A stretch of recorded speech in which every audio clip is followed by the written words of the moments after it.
सखियों, इन संदेशों के बाद हम जानते हैं कि आपको इंतजार है कि आज हम आपके लिए कौन सी भेंट वार्ता लेकर आए हैं। आज की हमारी भेंट वार्ता का विषय है विश्व डाक दिवस, डाक विभाग द्वारा चलाई जाने वाली जनहित योजनाएं। विस्तृत रूप से हमसे जानकारी साझा कर रहे हैं अंकित पटेल, प्रशिक्षक संभागीय प्रशिक्षण केंद्र खंडवा, मोहम्मद जुनैद खान, विपणन कार्यपालक प्रधान डाकघर खंडवा।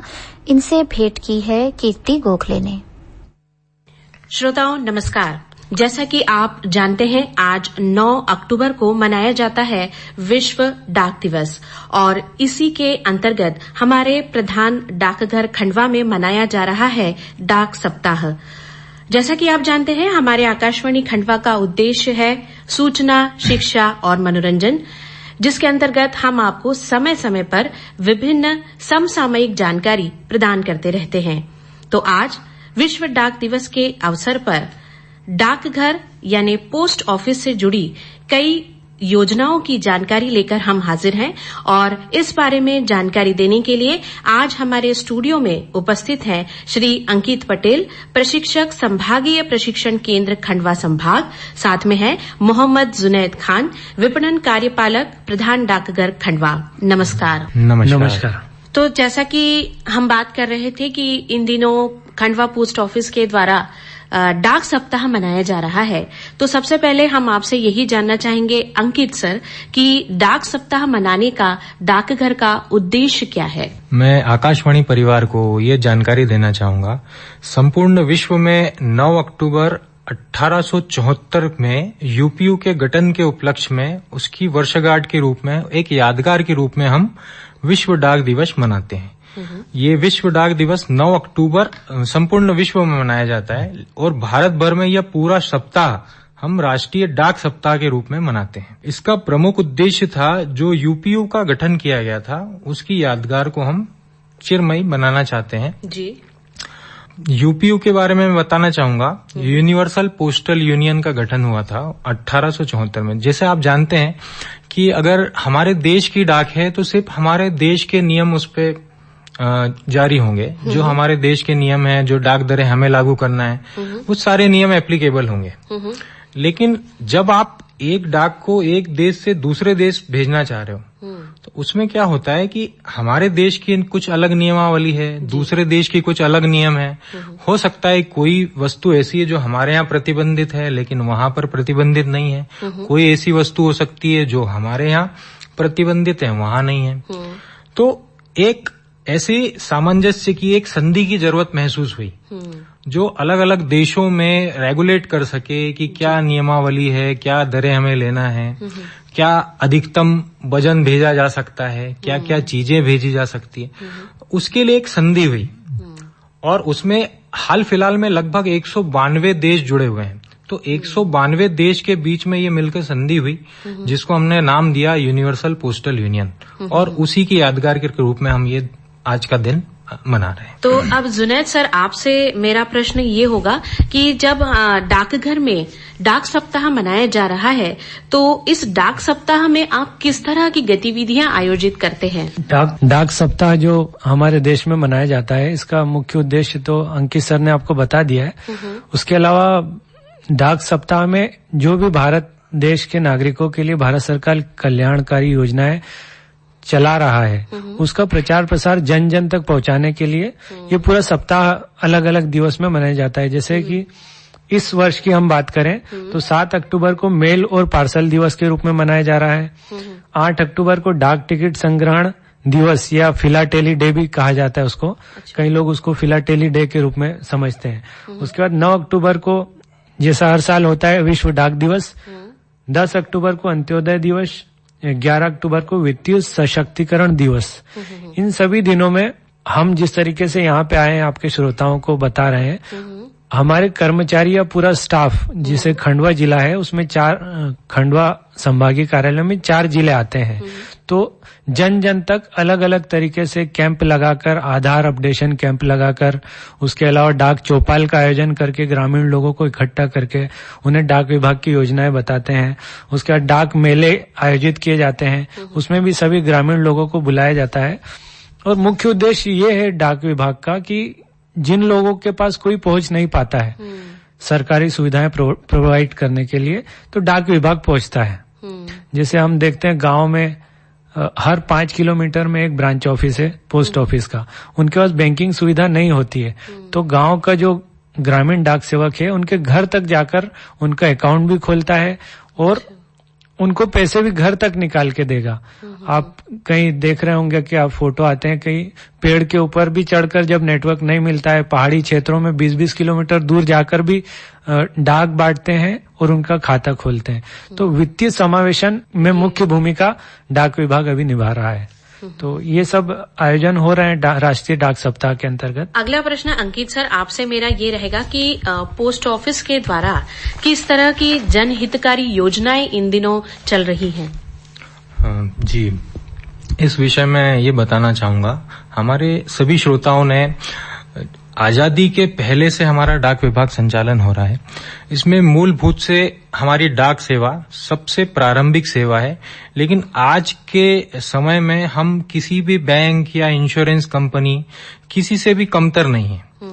आज के समय में डाक विभाग न सिर्फ अपनी डाक सेवाएं बल्कि बचत खाता, आवृत्ति खाता, सावधि जमा, इस प्रकार की अनेक बैंकिंग सर्विसेज दे रहा है। साथ ही साथ बीमा के क्षेत्र में हमारा पीएलआई और आरपीएलआई सबसे पुराना और सबसे विश्वसनीय जो बीमा कह सकते हैं, वो हमारा पीएलआई और आरपीएलआई डाक विभाग संचालन कर रहा है।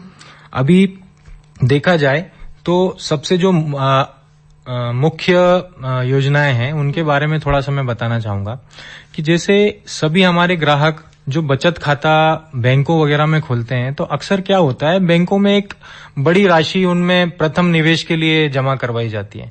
बाकी हमारे यहाँ मात्र 500 रुपए से आज भी बचत खाते का संचालन हो रहा है और डाक विभाग बिल्कुल न्यूनतम दरों पे आपका जो भी ट्रांजैक्शंस हैं वो कर रहा है। दूसरी स्कीम्स में भी अगर आप किसी बैंक में जाते हो तो आप देखते हो कि आवृत्ति जमा है या सावधि जमा है, जिसको बैंक में एफडी कहा जाता है, हमारे यहाँ उसे टीडी नाम से या सावधि जमा के नाम से जाना जाता है। इसमें भी हम देखेंगे कि बैंकों की तुलना में हमारे पास ब्याज दरें अच्छी है और बैंकों में आप जाओगे एक छोटी राशि के लिए तो बैंक आपको उतनी अच्छी सेवा नहीं देगा, लेकिन हमारा मुख्य उद्देश्य ही वही है कि हम अधिकतर जो आर्थिक रूप से पिछड़े हुए क्षेत्र हैं उनमें ये सेवाओं को बिल्कुल हमारे प्रत्येक कस्टमर तक, प्रत्येक ग्राहक तक पहुंचाना चाहते हैं ताकि उनका भी आर्थिक स्तर जो है वो छोटे छोटे निवेश से वो अच्छा आर्थिक स्तर अपना बना पाए। अभी हमारे यहाँ पीपीएफ, सुकन्या जैसे बहुत मोदी जी की एक विशेष योजना उन्होंने ये लॉन्च करी है सभी बच्चियों के लिए। 10 वर्ष से छोटी बालिका का आप डाकघर में सुकन्या समृद्धि योजना खाता खोल सकते हैं। सुकन्या समृद्धि खाता योजना में बैंक और डाकघर में एक समान पूरी योजना चलती है, लेकिन डाकघर में आपको छोटे से छोटे निवेश के लिए स्वागत है।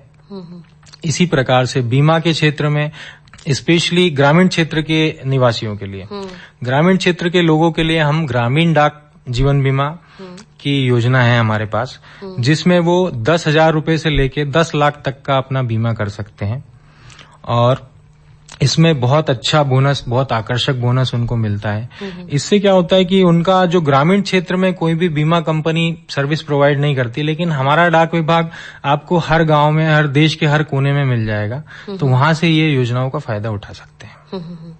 बहुत ही बढ़िया जानकारी। अवश्य ही ये सब जानकारी हमारे सभी सुनने वालों को लाभपूर्ण लगी होगी।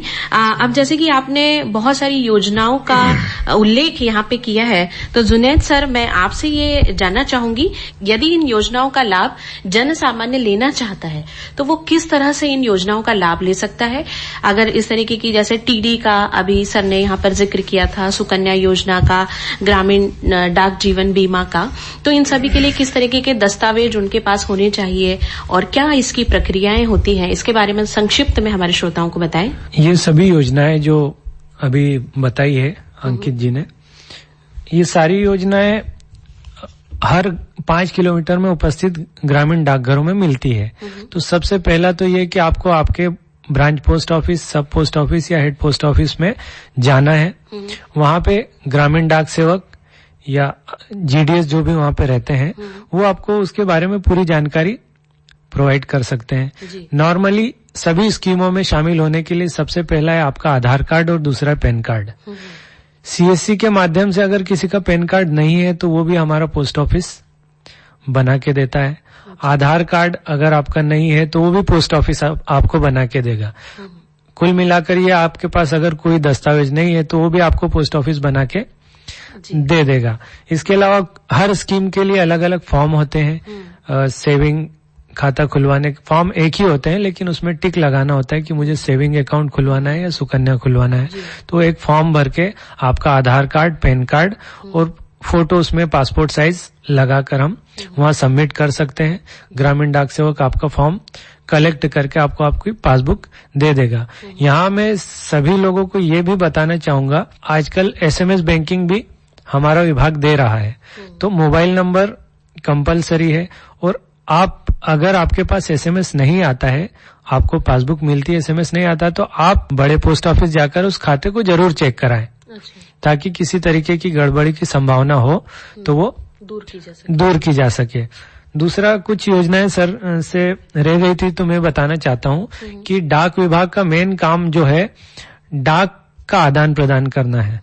तो कुछ लोगों की अभी ये धारणा बन चुकी है कि आजकल सोशल मीडिया का समय है तो डाक आना जाना बहुत कम हो गई होगी, लेकिन मैं आपको एक आंकड़े के हिसाब से बताना चाहता हूँ कि खंडवा जिले में ही, खंडवा हेड ऑफिस में ही पिछले एक माह में 12,000 स्पीड पोस्ट बुक हुई हैं। इसके अलावा आजकल आप देख रहे होंगे कि कोई भी जो हम शॉपिंग कर रहे हैं, ऑनलाइन शॉपिंग कर रहे हैं, ऑनलाइन पोर्टल के माध्यम से कर रहे हैं, तो ये जो भी डाक का आना जाना होता है ई कॉमर्स के माध्यम से, वो पोस्ट ऑफिस, बहुत सारी कंपनियां पोस्ट ऑफिस के थ्रू करवाती है। इसमें ग्रामीण लोगों के लिए एक सुविधा ये है कि अगर कोई व्यक्ति ग्रामीण एरिया में है, उसे कोई बड़ी ई कॉमर्स कंपनी डाक लाने ले जाने की सुविधा नहीं दे पा रही है, तो डाक विभाग उनको एक कस्टमर बना के उनको एक पोर्टल प्रदान करता है कि वो अपनी बल्क में डाक पोस्ट ऑफिस के जरिए बहुत ही कम चार्ज में भेज सकते हैं। इसी तारतम्य में डाक निर्यात केंद्र की स्थापना हुई थी। लोकल स्तर पर लोग अपने नए नए प्रोडक्ट बनाते हैं, विभिन्न कलाएं होती है, अलग अलग चीजें, तो उनको विदेशों तक अगर वो भेजना चाहे तो डाक निर्यात केंद्र के माध्यम से वो भेज सकते हैं। वो एक कंपनी की तरह बना सकते हैं अपनी। उनको 3 से 4 डॉक्यूमेंट, दस्तावेजों की जरूरत होती है। वो दस्तावेज प्राप्त करने में भी पोस्ट ऑफिस उनकी मदद करता है और इसी पोर्टल के माध्यम से विदेशों तक वो बिना किसी असुविधा के पोस्ट ऑफिस में जाके अपनी पहुंच बना सकता है। और ये डाक निर्यात केंद्र विशेषकर ग्रामीण क्षेत्रों के लिए ही बनाया गया था, क्योंकि पूर्व में ऐसा होता था कि बड़ी जगह के लोग उनसे कम दरों पर सामान ले जाते थे और वो आगे सेल करते हैं। अब डायरेक्ट अगर वो सेल करेगा तो सारा फायदा उस व्यक्ति को मिलेगा जो ग्रामीण एरिया में रहता है। तो ये सभी सुविधाएं हैं जो पोस्ट ऑफिस प्रोवाइड करता है।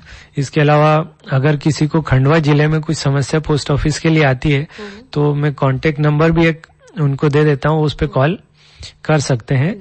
तो कांटेक्ट नंबर वो नोट कर सकते हैं 7587598094, 7587598094। तो श्रोताओं, आप सभी ने ये नंबर अवश्य नोट कर ही लिया होगा। तो यदि आपको डाकघर संबंधित किसी भी समस्या का सामना करना पड़ रहा है तो आप इस नंबर पर निसंकोच कॉल कर अपनी समस्या का समाधान पा सकते हैं। तो अंकित सर और जुनैद सर, आप आज हमारे साथ इस कार्यक्रम में जुड़े, तो हमारे इस कार्यक्रम में जुड़ने के लिए आपका बहुत बहुत धन्यवाद। नमस्कार। सखियों, अपने अभी भेंटवार्ता सुनी। विषय विश्व डाक दिवस, डाक विभाग द्वारा चलाई जाने वाली जनहित योजनाएं। विस्तृत रूप से इस विषय पर हमसे जानकारी साझा की अंकित पटेल, प्रशिक्षक संभागीय प्रशिक्षण केंद्र खंडवा, मोहम्मद जुनेद खान, विपणन कार्यपालक प्रधान डाकघर खंडवा। विस्तृत रूप से इनसे जानकारी हासिल करने में हमारी साथी सहभागी रही कीर्ति गोखले।